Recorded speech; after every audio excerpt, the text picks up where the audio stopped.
Assalamualaikum warahmatullahi wabarakatuh.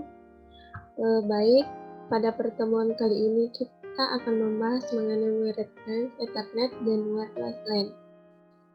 Sebelum itu, perkenalkan nama saya Delia dengan NIM 1929040009, kelas PTKC 2019, jurusan Teknik Informatika dan Komputer, Fakultas Teknik, Universitas Negeri Makassar.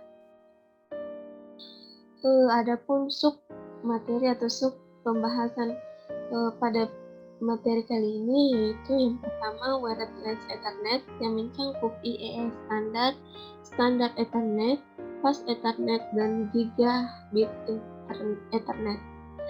Pembahasan kedua yaitu Wireless LAN yang meliputi IEE 802.11 dan Bluetooth. Baik, kita masuk ke dalam sub pembahasan yang pertama yaitu Wireless Ethernet. Wireless Ethernet ini adalah sebuah pendistribusian informasi melalui kawat. Wireless ini menggunakan kabel sebagai media penghubung. Singkatnya, perangkat yang digunakan pada wireless ini dapat dilihat dan diraba, makanya biasa disebut dengan telekomunikasi fisik. Wireless Ethernet yang pertama yaitu IEE standar. IEE standar ini bertindak sebagai pihak yang mempercepat teknologi-teknologi baru dalam semua aspek dalam industri dan rekayasa atau engineering yang mencangkup telekomunikasi, jaringan komputer, kelistrikan, antariksa, dan elektronika.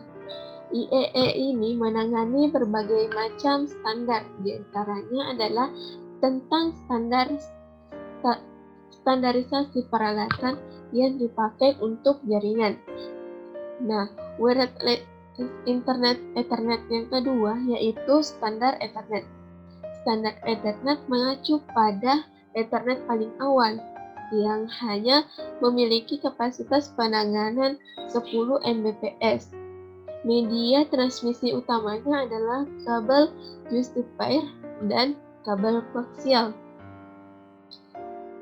Standar Ethernet ini terbagi menjadi 3 bagian umum yaitu 10/5, 10/2, dan 10/3. Yang pertama 10/5. Standar ini sering juga disebut sebagai ThickNet atau jaringan ini menggunakan sebuah kabel koaksial tebal untuk menghubungkan komputer-komputer dalam membangun sebuah jaringan. Yang kedua yaitu 10/2. Standar ini juga biasa disebut dengan thin coax karena teknologi jaringan ini menggunakan kabel koaksial tipis. Hampir sama dengan 10/5, bedanya hanya terletak pada bentuk kabelnya. Pada standar 10/5 menggunakan kabel koaksial tebal, sedangkan pada 10/2 menggunakan kabel koaksial tipis.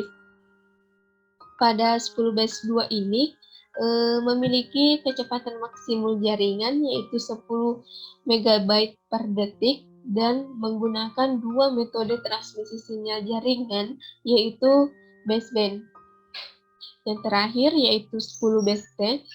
10/T ini menggunakan kabel unshielded justifier UTP untuk menghubungkan komputer dan menggunakan hub untuk membentuk sebuah jaringan. Kecepatan yang ditawarkannya pun hampir sama dengan 10/2, yaitu 10 MB per detik. Selanjutnya yaitu Fast Ethernet. Fast Ethernet ini merupakan sebuah sebutan untuk teknologi jaringan Ethernet yang menawarkan kecepatan lebih tinggi dibanding dengan standar Ethernet biasanya. Biasanya, Ethernet itu hanya menawarkan kecepatan 10 MB per second. Sedangkan pada Fast Ethernet ini menawarkan kecepatan 10 MB per detik atau per second. Kemudian Gigabit Ethernet. Gigabit Ethernet ini masih dalam teknologi Ethernet. Jadi, Gigabit Ethernet ini bekerja dengan baik dengan standar atau Fast Ethernet. Ethernet ini menawarkan kecepatan akses data mencapai 1000 MB per detik atau 1 GB per detik. Pembahasan kedua yaitu wireless LAN. Wireless LAN ini berfungsi untuk penggunaan akses jaringan berdasarkan jangkauan wilayah LAN atau dikenal dengan Area Local Network dengan menggunakan jaringan tanpa kabel atau nirkabel dengan frekuensi radio. Jadi pada pengguna wireless LAN ini tidak menggunakan kabel sebagai penghubung antara dua atau lebih komputer, melainkan menggunakan frekuensi radio untuk menghubungkan dua atau lebih komputer tersebut. Nah, pada bagian wireless LAN ini terbagi menjadi dua, yaitu IEE 802.11 dan Bluetooth. Yang pertama, IEE 802.11 ini merupakan serangkaian spesifikasi kendali akses minimum dan lapisan fisik untuk mengimplementasikan komunikasi komputer wireless local area network di frekuensi 2.4, 3.6, 5, dan 60 GHz. Nah, kita masuk ke dalam bagian kedua yaitu Bluetooth. Bluetooth ini adalah teknologi komunikasi wireless yang memanfaatkan frekuensi radio ISM 2.4 GHz yang memungkinkan dua perangkat yang kompatibel untuk komunikasi tanpa kabel dan tidak memerlukan koneksi saluran yang terlihat untuk menghubungkan perangkat genggam secara terpisah seperti handphone, PDA, komputer, printer, dan lain sebagainya dengan jangkauan yang relatif pendek. Jadi pada penggunaan Bluetooth ini tidak menggunakan kabel sebagai penghubung antara dua perangkat.